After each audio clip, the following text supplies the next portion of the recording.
I've got 1 o'clock, so I'm ready to start. Welcome to my seminar. It's called Fake Economic News, and Joe Salerno puts this down so that I can sort of talk about anything that I want that's in the news, and there's a lot of stuff in the news, so I'm not too constricted. I'd like to start off by thanking Jeff Deist and Lou Rockwell for leading us here. Joe Salerno put this together, all the donors that made it possible, and all the staff of the Mises Institute. So let's have a round of applause for that group.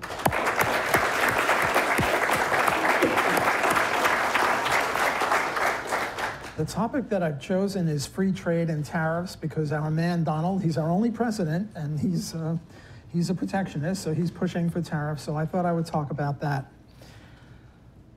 But economics is sort of dull, and I'm a real dull speaker, so what I'm going to do is, during all of my talks, I'm going to show you cartoons, sort of interspersed.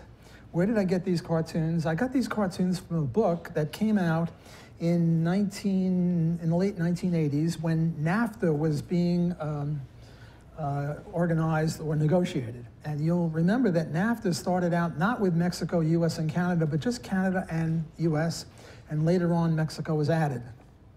So here is a book with a whole bunch of cartoons from a bunch of our friends on the left who were bitterly opposed to NAFTA because they thought it was free trade. It's not really free trade, it's just a customs union, sort of free trade between two countries, but not free trade with everyone. But what the heck, it was a move maybe in the direction of free trade, maybe not, it's hard to say. But in any case, they had this book where they had vitriolic opposition to free trade in print, and then a whole bunch of cartoons to illustrate their view. Okay, in my view, all trade is beneficial ex ante. You all have shirts on, you paid $30 for the shirt. This means that at the time you bought the shirt, you valued that shirt at more than 30, so you made a profit, you dirty profiteer. You made a profit off of you exploited the seller. Of course, the seller exploited you because he valued that shirt at less than 30, otherwise he wouldn't have sold it to you for 30. He had a whole dozens of them, hundreds of them. He probably valued it at a penny. He's glad to get rid of it. So there was mutual exploitation, the way the Marxists see it, and the way we see it, Austrian economics, is there's mutual benefit. Now here's the way our friends on the left see it.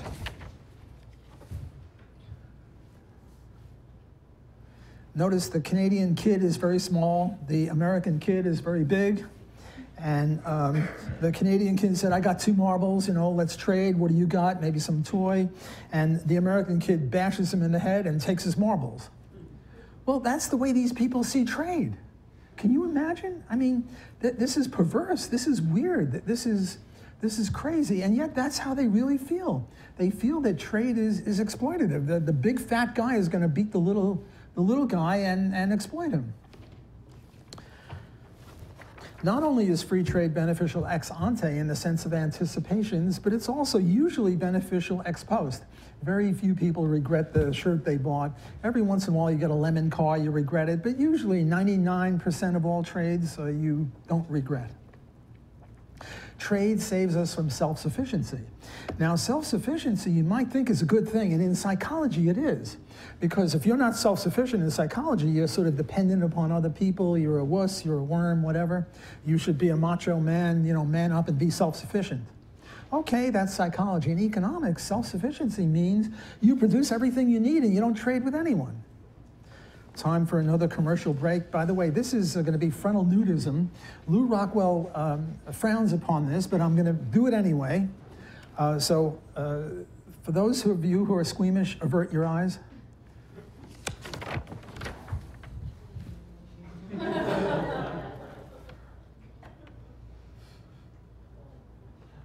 What you have here is Simon and Peter. These were the NAFTA negotiators. And you'll notice that the Canadian is naked. All he's got is a maple leaf on his private parts. And if you notice carefully, the American has got 2 suits. One is a striped suit and the other is a gray suit. So what a negotiation for free trade or free trade between the countries means is that the Canadian is going to lose his clothes and the American is going to take his clothes, eat his lunch, take his clothes, what have you. Imagine if we couldn't trade, if we had to make everything ourselves. Everything, food, clothing, shelter, whatever. You couldn't trade with anyone. 99% of us would die, and maybe 100%. I'm not sure of my numbers. I'm a theoretical economist, not a statistical one, so I'm not sure if it's 99 or 95 or whatever. Most of us would die because our very lives depends upon trade. So what are we going to say about people who try to squelch trade? They're moving us in the direction of death. When we libertarians take over, we're going to have a Nuremberg trial for these people. And I don't say what the results will be, but, you know, the people who are pushing death on us are, you know, bad guys, and we have to deal with them. Here's another cartoon. This is during the era of Ronald Reagan. He's eating the free trade turkey, and Brian Mulroney has a very big chin. He's also Irish, big chin, and he's the dog going arf, arf, arf. You know, please give me some of the free trade turkey off the table. And Ronald is eating all the turkey. So that's just another way of looking at it. Why is the U.S. so prosperous? Why are we a very wealthy country? Why is there some benefit in the EU? The reason the U.S. is so prosperous, despite taxes, regulation, is because we have a gigantic free trade zone. Every once in a while, yes, Missouri or Wisconsin tries to put a tariff against California wine imports, and happily the Supreme Court, Judge Napolitano will be happy with this, squelches that. So they don't get away with that. So the Californians can export wine to Missouri or Wisconsin or Massachusetts or what have you, even though it ruins the Massachusetts wine industry, of which there's not much anyway. But imagine a different law. I come from New Orleans, and the university district, I teach at Loyola University, and our pineapple industry sucks. We don't have any pineapple industry. We import pineapples from Hawaii. So what we should do if I become governor, and I'm a protectionist, is say we're going to have a gigantic tariff against the importation of pineapples. They're taking our jobs. Remember that from South Park? They're taking our jobs, and those Hawaiians are taking our jobs, our pineapple jobs, of which we now have none. And those Texans, those dirty, rotten Texans, not only are they all beating us at football all the time, but they're exporting cattle to us. And this has got to stop because they're taking our, you know, our cattle jobs. Okay, the next cartoon is there's a little guy from Canada and a big fat guy from the US, and the US guy is saying, the game is 5-card free trade poker, everything is wild, 6-card draw, it's my deal, my cards, my rules, my game, and we play with your money. So it's just another way of saying, you know, how evil free trade is.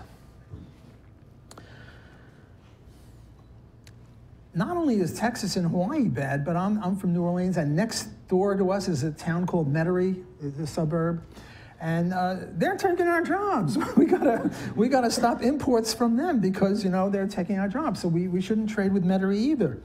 And also, I'm in the Garden District, the University District. Downtown, they have jazz and they have a lot of hotels. They're taking our hotel jobs and our jazz jobs. So we shouldn't trade with downtown either. Where am I going with this? We shouldn't trade with the next block. We shouldn't trade with the next house. Namely, we should get to self-sufficiency. So the whole idea is sort of dead from the neck up. Okay, here's another way of illustrating free trade. Now, I have to explain to you that the US symbol is the eagle. The Canadian symbol is the beaver. And notice the beaver has got a hole in him. And Ronald Reagan or the Americans are, what free trade means is shooting an apple off of the beaver's head and you hit the beaver. So this is just another way of illustrating the evils of free trade. If tariffs against other countries are justified, then it's justified against other cities and states. There's no difference economically between France and Texas as far as we're concerned. Between California and Texas, they both export wine. So you shouldn't make the distinction, you shouldn't think that, well, since it's a different political jurisdiction, somehow it's okay to have tariffs against people from those countries.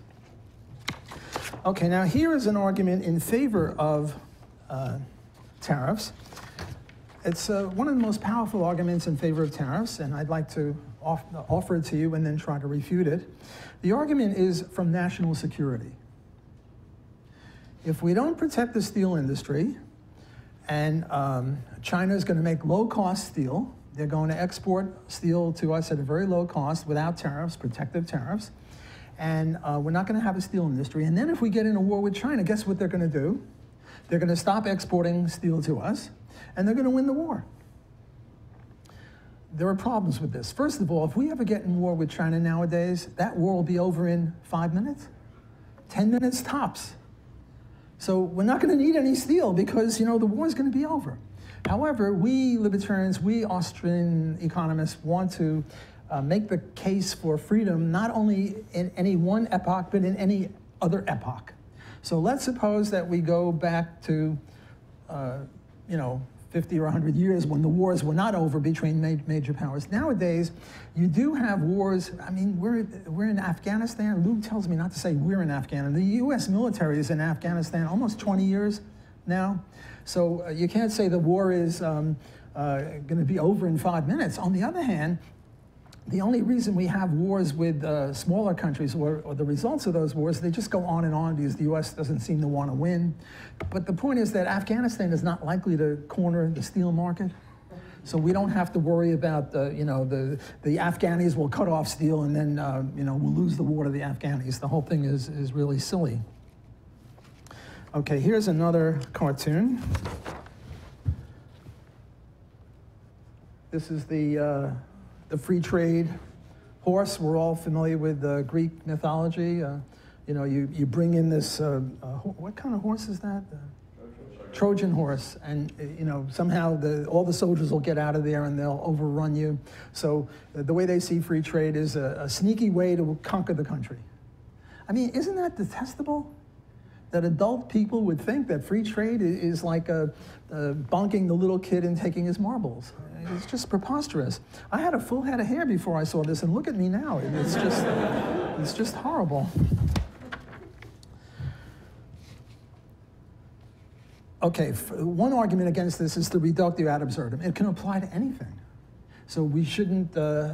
We should have a tariff against steel, but we should have a tariff against food, because if we import food from France and we get in a war with France, they're going to cut off our food supply, so we should have tariffs against French food or everything. So it's a reductio ad absurdum. Namely, this argument proves too much. It says we shouldn't trade with anyone. Well, if we shouldn't trade with anyone, well then, this sort of undermines the whole point. The second refutation, I think this is even more powerful, is you don't really need, assuming now that we need a steel industry because we're afraid that our enemy will cut off the steel, you don't really need a thriving steel industry. All you need is a mothball steel industry. Got it? A mothball where you have steel plants, they're oiled, there's a corporal's guard of people that make sure that the thing works, and you have iron and you have coal next door. So if ever the enemy is going to cut off our steel, we can get going right away. So you don't need to have the tariffs to stop the imports. And also, if the Chinese or whoever the bad guys are, the Hitler of the day, are going to give us free steel, or not free steel, but cut rate steel, we're going to be richer. And if you're richer, you're much more able to fight the war. Usually richer countries beat poorer countries, other things equal. So this sort of undermines the idea. Okay, let me move along now. I want to introduce two concepts. One is called absolute advantage, and then I'll do comparative advantage. But before I do that, I have to show another cartoon. And here's the other cartoon. I don't know if you can see it, but right here it says free trade. And this is a sandy beach, and here is Mulroney with his big chin. And the waves are going to come and knock out free trade. So this is just another way of saying, how evil free trade is. Okay, here's absolute advantage. What's going on with absolute advantage? Is this good? Can everybody see that okay? Okay. So what you have here is two countries, Canada and Costa Rica, and I'm assuming 2 seasons, and I'm assuming that bananas and maple syrup units are additive. I'm making simplifying assumptions to prove or to illustrate what absolute advantage is. So, if there's no trade, how many bananas can Canada make in a season? How do you make bananas in Canada? Canada's a cool place. At one time in Alberta, it was colder in Alberta than on Mars. I mean, it's cool. It's very cool. How do you make bananas in Canada? Gigantic greenhouses, you know, those window houses, whatever. How do you make maple syrup? Well, maple syrup, you know, it's sort of like Jack and the Beanstalk. You sort of put a maple syrup there and you pull back because the maple tree grows. So I'm assuming that the Canadian GDP with no trade is 10,005. Yes, I'm adding horizontally. Everyone with me on this? In Costa Rica, they can make bananas up the wazoo. The bananas are easy to make in Costa Rica, so they can make 15,000. How do they make maple syrup in Costa Rica, which is a warmish place, and maple syrup needs cold weather? Gigantic refrigerators, 300 feet high and 300 feet wide. Be expensive. So the GDP of Costa Rica would be 15,020 because half of their people in 1 year, and we have a 2-year period, make bananas of 15,000. Half of their land, labor, and capital make 20 maple syrup units, which is very silly. But with no trade, they want maple syrup too. They don't just want bananas. Okay, so with no trade, we have how many bananas in existence? Well, now you add vertically. You add 5 and 15,000, and you get 15,005. How many maple syrup units do you get? 10,000 plus 20, or 10,020. So what's world GDP? World now consists of 2 countries, Canada and Costa Rica. 25,025, and you get this either adding up horizontally or adding up vertically. Everyone with me on this? Any question about that? Okay. Now we introduce trade. Well, which should each country specialize in? Should Canada specialize in bananas, in which case it can get 10 bananas, and Costa Rica specialize in maple syrup, in which case it can get 40, because now it's specializing, it's being self-sufficient, so you double the numbers? No, that's silly. Rather, what happens is that each country specializes in what it has an absolute advantage in. So, Canada can make 20,000 maple syrups, and Costa Rica can make 30,000. I'm doubling the 10 and the 15,000. And now the world GDP goes up to 50,000. Virtually a doubling. If we each specialize in what we do best and we trade, that's great. If we don't, then our GDP is 25,025. Now you might say, well, maybe the big country, I don't know which is bigger, say Canada's bigger, they'll take the lion's share of that gain. But the point is the Costa Ricans can't be made any worse off, because if they're made any worse off, they'll refuse to trade. So what you have is an increase in world GDP of 24,975, and that's going to be divided between the 2 countries. Okay, now I want to get to comparative advantage. But before I do, I have to show you another.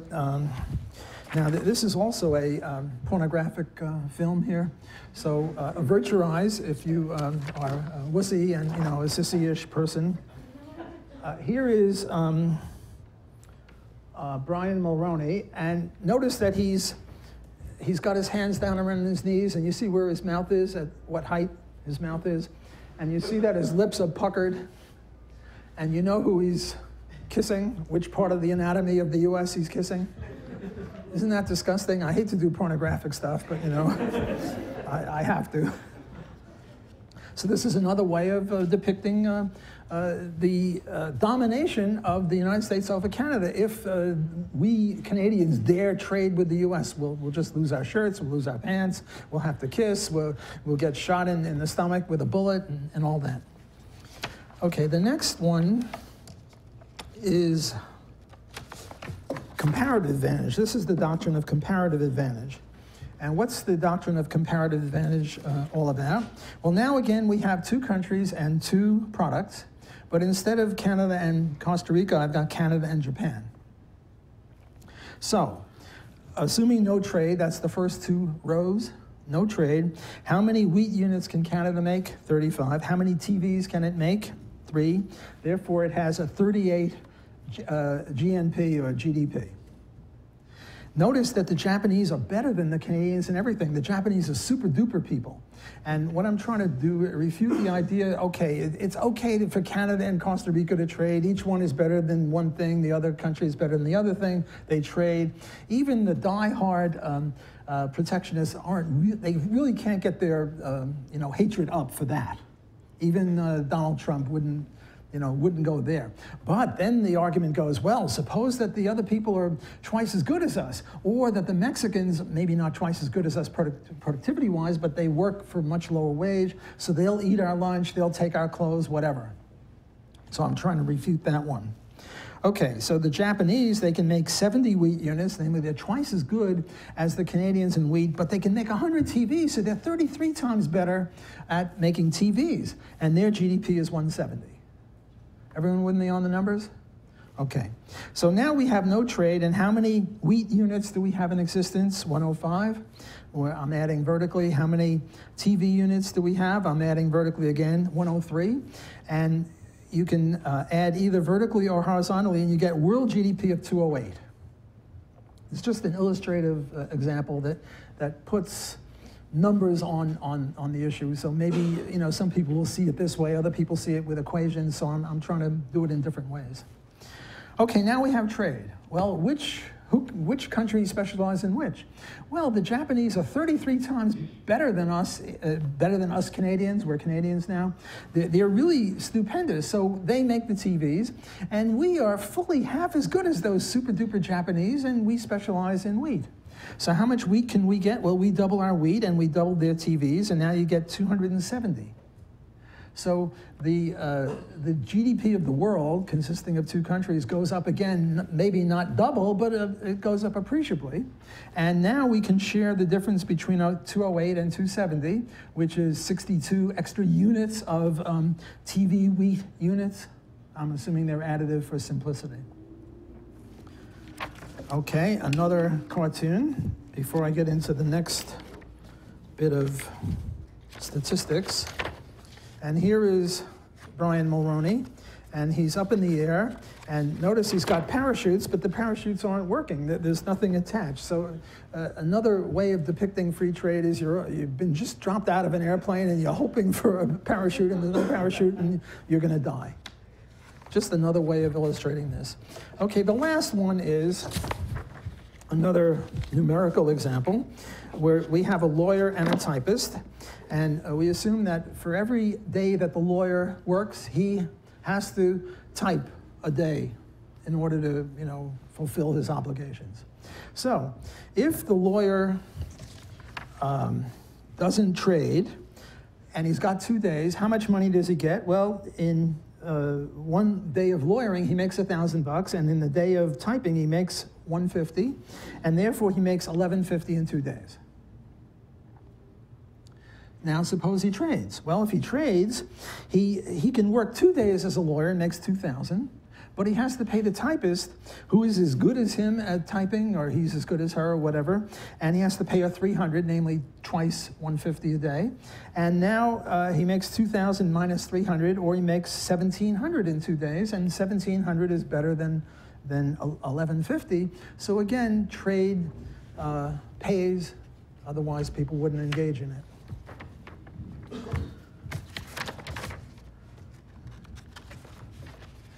Here's another way to depict free trade. Brian Mulroney is on crutches, and the free trade crutches are undermined by Ronald Reagan, who's on this little thing, this machine, and he sort of knocks him over. So just another way of illustrating this.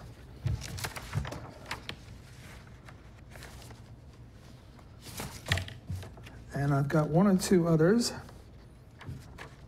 Here's Brian Mulroney is trying to, this is the elephant, the US elephant, and this is Brian Mulroney, and he's trying to train the elephant, and you can see he's not doing too well. And here's another one. He's being hoisted by the petard of the Auto Pact is against Canada. I've got a few more cartoons, but I'm going to, here's another one Ronald Reagan pulls an eagle out of the hat. Brian Mulroney pulls a rabbit out, indicating that the eagle is stronger than the rabbit. So that is pretty much what I have to say about free trade. The next topic that I'm going to broach with you is the minimum wage, because I think that also is in the news. It's part of, what do they call it, fake news or something like that. So let's talk a little bit about the minimum wage law. My man Bernie Sanders, you millionaires and billionaires, you know. By the way, I went to high school with my man Bernie. We were on the track team together. He was one of the best runners in the city. I was sort of mediocre. But I had the same views as he did, and I got converted later by Ayn Rand and Murray Rothbard. But he was very charismatic as a high school kid. He was a nice guy, too. So he's got something going for him. Not economic theory, but he's... Malcolm X used to say to his people, you've been fooled, you've been bamboozled, you've been took, you've been hoodwinked, you've been led astray, you've been run amok, you've been hoodwinked, you've been had. Well, Bernie Sanders is trying to hoodwink people into thinking that we should have a minimum wage law. Now, what is it that determines wages? Why is it that LeBron James makes, I don't know what he makes, $50 million a year, something like that? When you take into account what the basketball team pays him, plus all of his other activities. And a well-paid professor makes, $200,000 a year, something like that. And the guy who asks you if you want fries with that makes $10 an hour. Why is it? Why is it that some people get high wages, other people get medium wages, and other people get low wages? There's one explanation, and it begins with P, and let's see if I can write it down in a way that everyone can see it. It's called productivity. That's why, and more technically, it's marginal revenue product, but productivity. LeBron James can put tens of thousands of rear ends in seats. I can put a few hundred people's rear ends in a seat, and the people who make a lower wage can make less. Okay, so suppose that we have a person whose productivity is $10 an hour.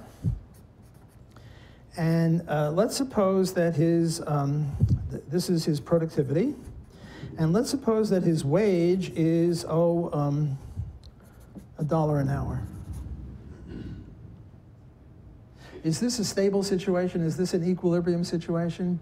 No, because profits equal the difference between productivity minus wages, or $9. So what would you do if you were a businessman and somebody was making $1 an hour, and you knew that if you had them on your shop or in your store, your receipts would go up by $10 an hour? You're a capitalist pig, oink oink.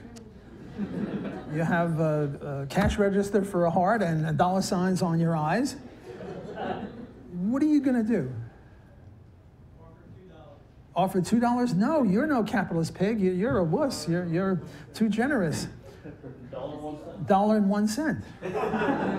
You don't want these people to get uppity. You give them $2. You double their wages. You don't want that. $1.01, and now you make, instead of $9, pure profit $8.99. But you can see where this is going, because the next guy's going to offer $2, the next guy's going to offer $3, next guy's going to offer $4. Where is it going? Well, it's going toward 10. Does it ever get to 10? In equilibrium, it'll get to 10, but we're never in equilibrium. We're always moving around, but it moves toward 10. And it might not even get to 10 if there are costs of finding them.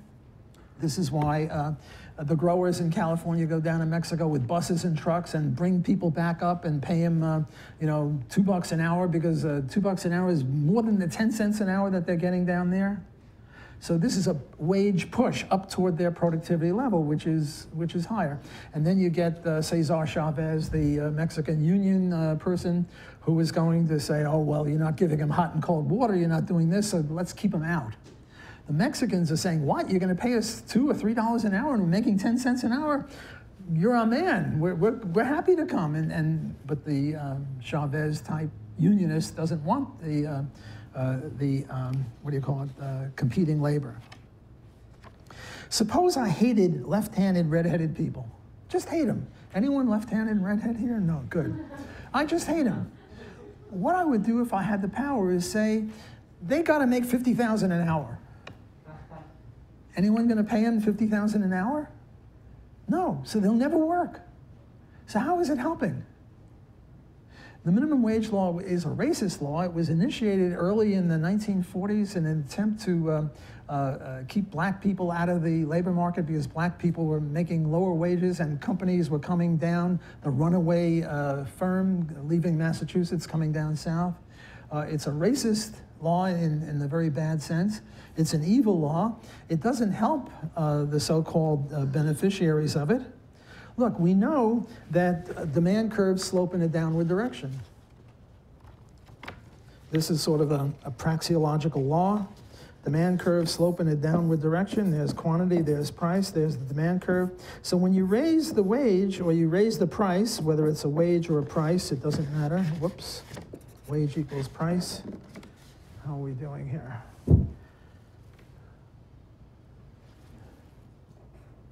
You're going to buy less of it. If you raise, look, when people don't want people to smoke, what do? They raise the taxes on it so that people will not smoke as much.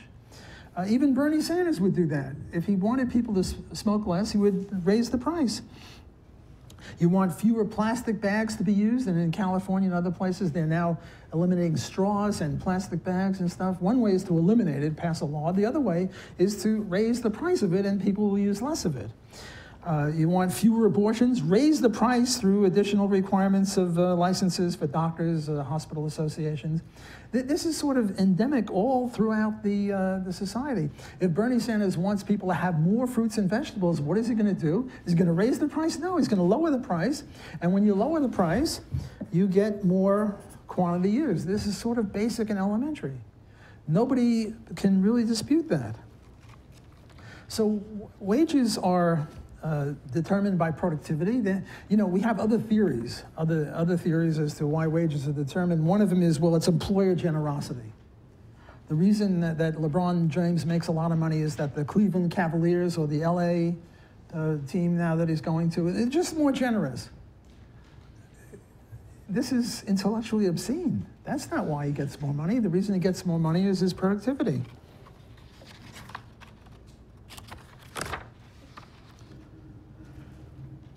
A lot of our friends on the left, the progressives, they love foreign aid. Peter Bauer did a great job in showing why foreign aid was wrong.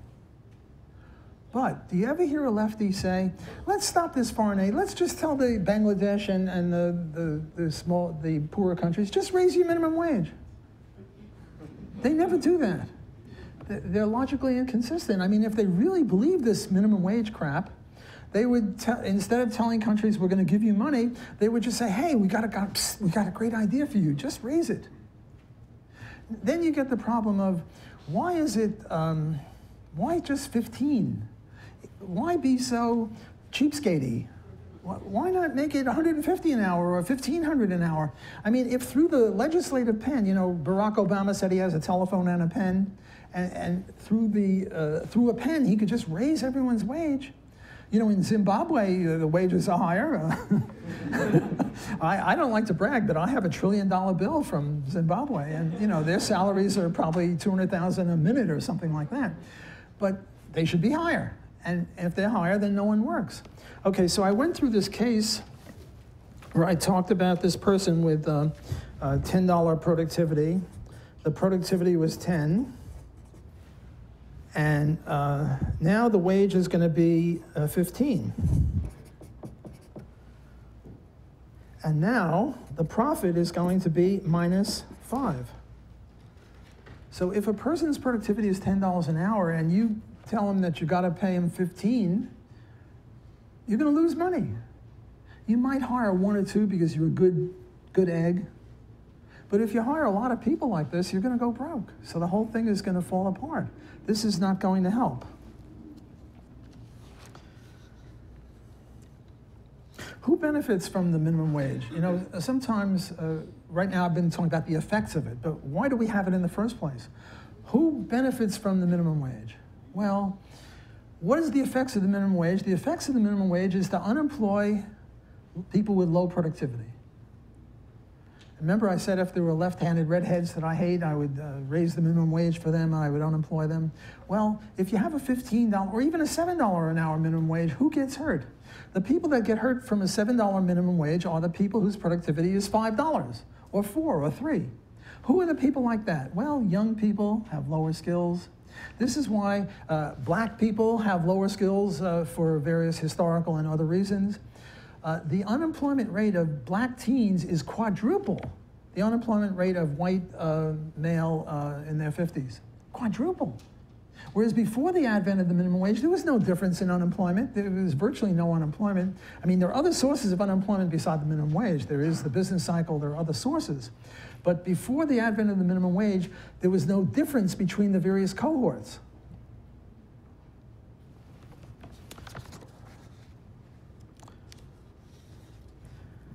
There is such a thing in economics called compensating differentials. The deer is a very helpless animal, except that it can run fast. If it didn't have that compensating differential, the deer would be toast.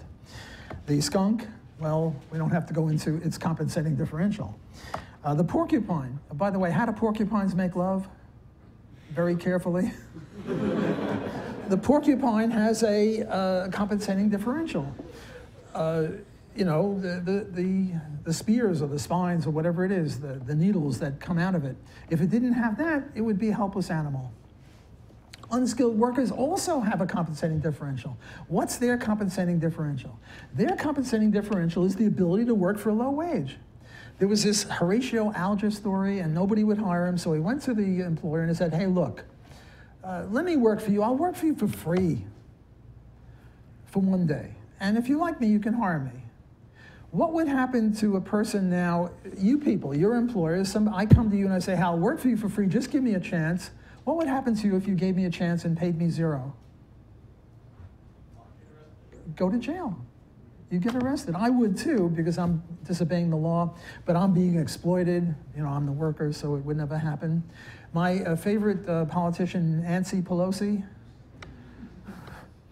I thought that was a good joke, but I guess maybe you people think I'm serious. What has he lost his mind here? Somebody was interviewing Nancy Pelosi, a buddy of mine, Randian as it happens, and he said, do you have, what do you call it when you work for the senator for free as a unpaid intern? He said, do you have unpaid interns? He said, yes, of course, I want to help people. He said, but isn't that against the minimum wage law? Well, it is against the minimum wage law. Somebody's working and you're not paying them, you're violating the minimum wage law. And then he said, you know, shouldn't you be put in jail for that? And you know what Nancy Pelosi's answer was? I'm going to call the cops on you. Seriously. It's on the web somewhere. Go Google this. And he said, what? Call the cops on me? I'm interviewing you. I'm not, you know, violating your rights or anything. And she walked out of the interview. The point is that if you were serious about the minimum wage law, you would have to say, you know, no more unpaid internships, because an unpaid internship is even worse than $3 an hour. At least $3 an hour is $3 an hour. Unpaid internship is zero. So we got to get rid of all unpaid internships.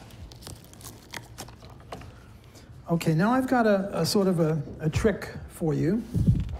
Let me pull this trick on you.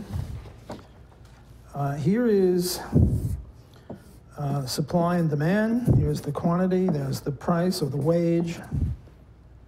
And this is, what is it? This is $5 an hour. And this is 1,000 workers. And now we're going to raise the wage to 7, and we're going to have 900 workers.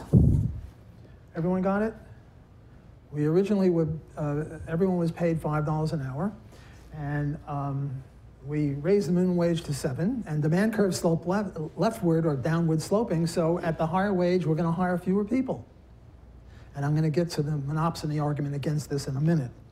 But what is the wage bill? What's the wage bill is the amount of money times the number of workers. Well, what's $5 times 1,000?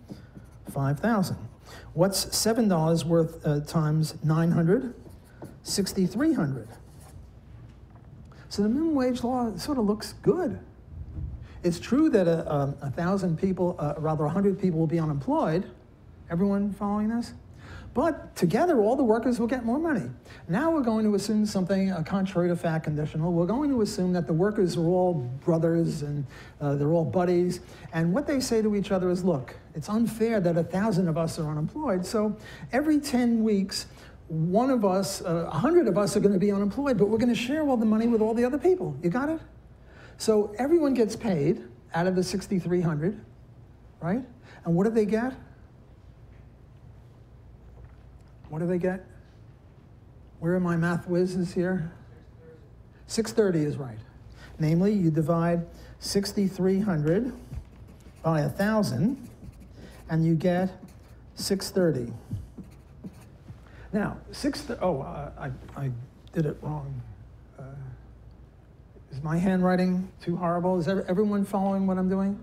Namely, all the workers together are getting 6,300. There are 100 of them. It's true only 900 of them are working at any given time, but they share it. So you divide 6,300 not by 900, in which case they all get 7, but they get 630, which is better than 5. So isn't the minimum wage law a good thing? What did I do wrong? Where did I make my error? Now, students in my classes in lawyer, don't tell anyone, because I've done this in my labor economics class. Anyone see the mistake I've made? I'll give you a hint. Anyone got it yet?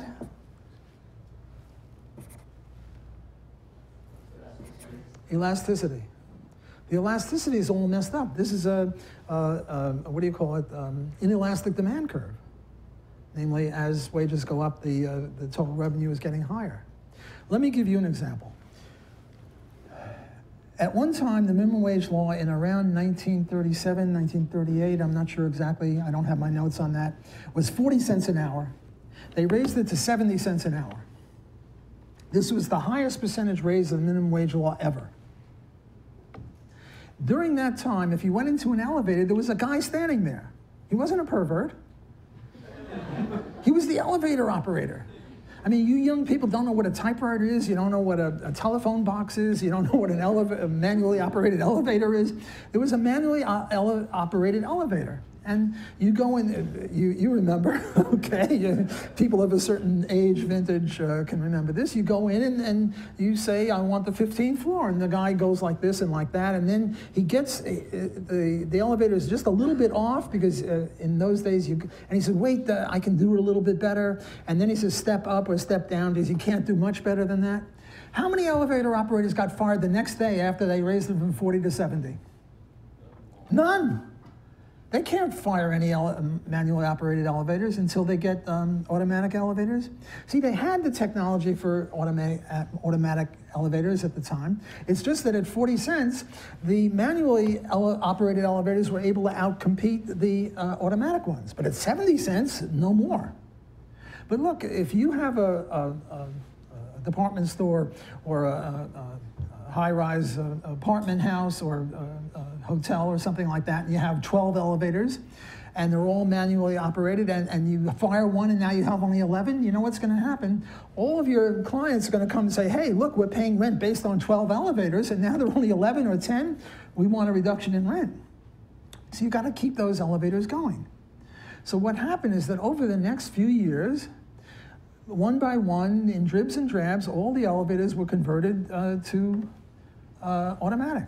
And then all the elevator operators were unemployed, and yet you'd think that they were very happy because their wages almost doubled. So there you had like a very inelastic demand curve. It was like this. Here was 40 cents. Here is 70 cents. There's wage, there's the quantity. This is the demand curve for that labor. So the wage bill, if this is 1,000 people, goes up from 400 to 700, and nobody gets fired, and it really looks good. But the point is that as time goes on, the elasticity of all demand curves gets flatter and flatter, more and more elastic, because it takes time to adjust. And what elasticity is the quantity adjustment to a price or a wage change. Okay, now, see, what I'm trying to do is I assume that there's a lot of heterogeneity in the audience. So I started off, with those numerical examples about apples or, what was it, weed and TVs and stuff. It was sort of easy stuff. Now I'm going to get into a little more advanced stuff because I figured I'll sort of cover the bases this way. Wait, I have to stop now? Is it? Oh, bitch. What I was going to do is the monopsony argument. A very sophisticated argument trying to show that the reason you shouldn't raise it higher than 15 is because of monopsony. And the monopsony argument, I have 1 more minute so I can make fun of the monopsony argument. It only works in a place like Hershey, Pennsylvania, where one company hires pretty much everybody. If you're interested in this, email me. I'm at wblock@loyno.edu. And I've got several arguments, several publications trashing the monopsony argument in favor of the minimum wage. Thanks for your attention.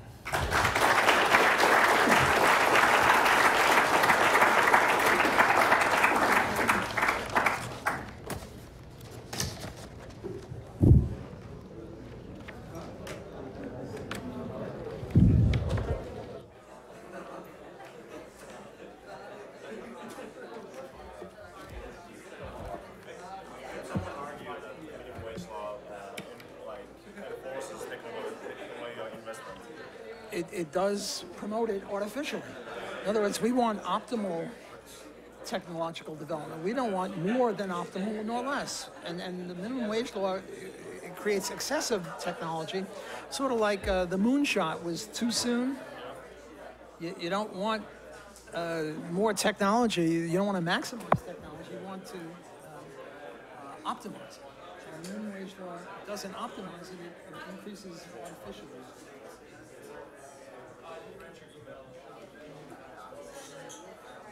W block.